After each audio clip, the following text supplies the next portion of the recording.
Your immune system has 5 parts that you need to be aware of. It is not always easy to be fully aware of how your body works, so one of the best things you can do is to break them down into individual parts. To understand how your immune system functions, you need to know about the 5 major parts of it. These 5 parts combine together to enable your immune system to maintain your health and protect you from any dangerous diseases. Part 1 of your immune system that you need to be aware of, probably the most essential part, is the white blood cells in your body.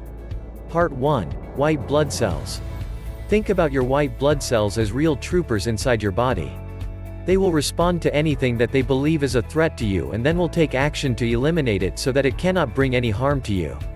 You have 2 main types of white blood cells, and each of these works in a different way to protect you. The first type will attach themselves to the foreign body so that it becomes weaker, and the second will mount a direct attack in an attempt to kill it right away. Part 2. The complement system.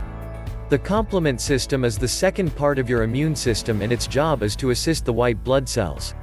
What it does is increases the effectiveness of the white blood cells in a number of different ways.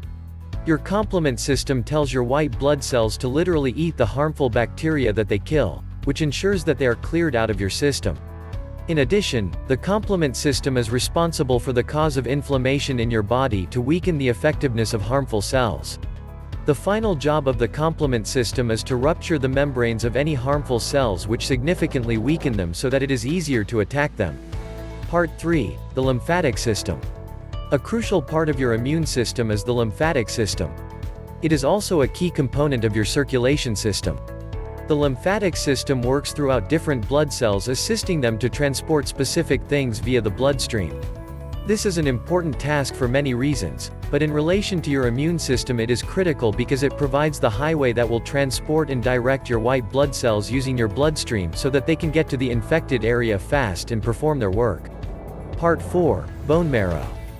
Bone marrow is another critical part of your body because it is the source of your white blood cells that will protect you from harmful foreign bodies. Bone marrow also produces red blood cells and also platelets, which you need to harden any clots and stop bleeding. Part 5. The spleen. The last main part of your immune system is the spleen. This important component assists in the filtering of your blood. Your spleen will eliminate any microorganisms that it discovers in your blood, and in addition to this it assists your immune system by producing antibodies which are essential to protect you from diseases.